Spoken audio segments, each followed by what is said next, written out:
Olá a todos.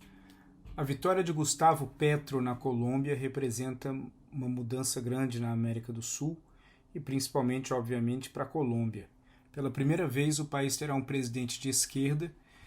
e isso acaba impactando não só a política local, mas também a geopolítica da região sul-americana. A vitória do Gustavo Petro se baseou em cima de algumas narrativas clássicas. Aproveitando o fato de que a Colômbia está vivendo um momento difícil, com alta de desemprego e uma desigualdade que vem crescendo ano a ano,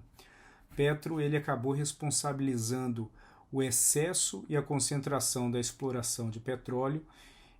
dizendo que o fluxo de receitas vindas somente do petróleo acaba inibindo o desenvolvimento de outras áreas.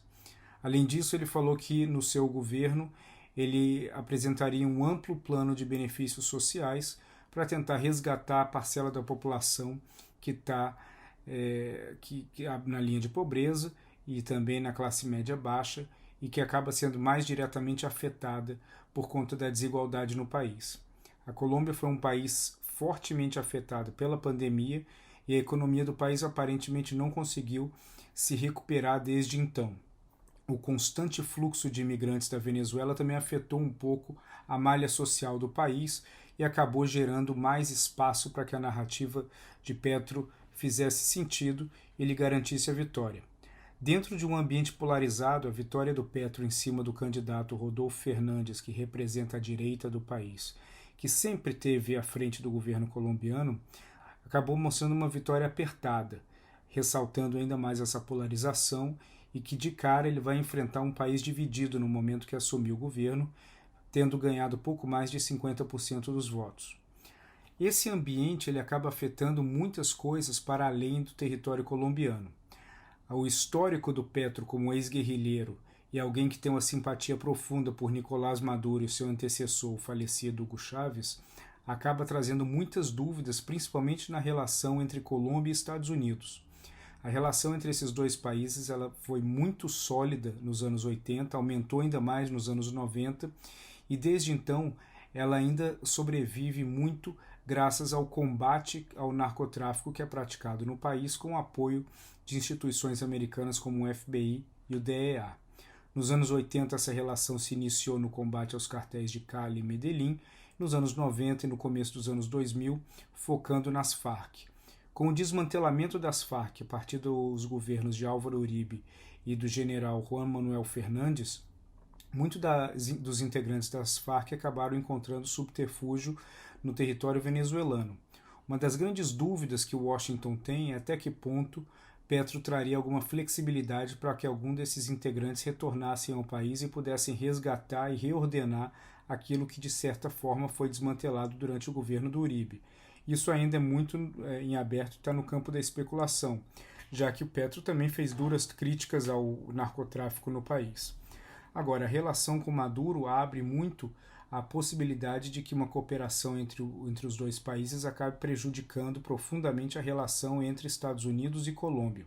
Importante lembrar que essa relação acabou fazendo com que a Colômbia tenha um dos exércitos mais fortes e modernos da América do Sul, e isso também se exemplifica pela Embaixada Americana em Bogotá, que é uma das maiores do mundo. O Gustavo Petro ele chega num país que está profundamente dividido e ele vai encontrar muitas dificuldades para colocar à frente parte da sua agenda e das propostas que ele colocou durante a campanha. Se por um lado ele quer diminuir o processo de exploração de petróleo e disse que não quer mais abrir nenhum novo campo de exploração, e isso traz bastante receitas ao país, por outro lado ele quer aumentar os programas sociais e vai precisar lidar com a dificuldade fiscal que o país enfrenta para poder manusear a diminuição das receitas que viriam do petróleo, assim como um aumento de gastos com programas sociais. Para isso ele vai ter que trazer uma narrativa que siga sendo atraente ao investidor estrangeiro, que nos últimos anos, principalmente da indústria farmacêutica, seguem observando na Colômbia um país interessante para investir.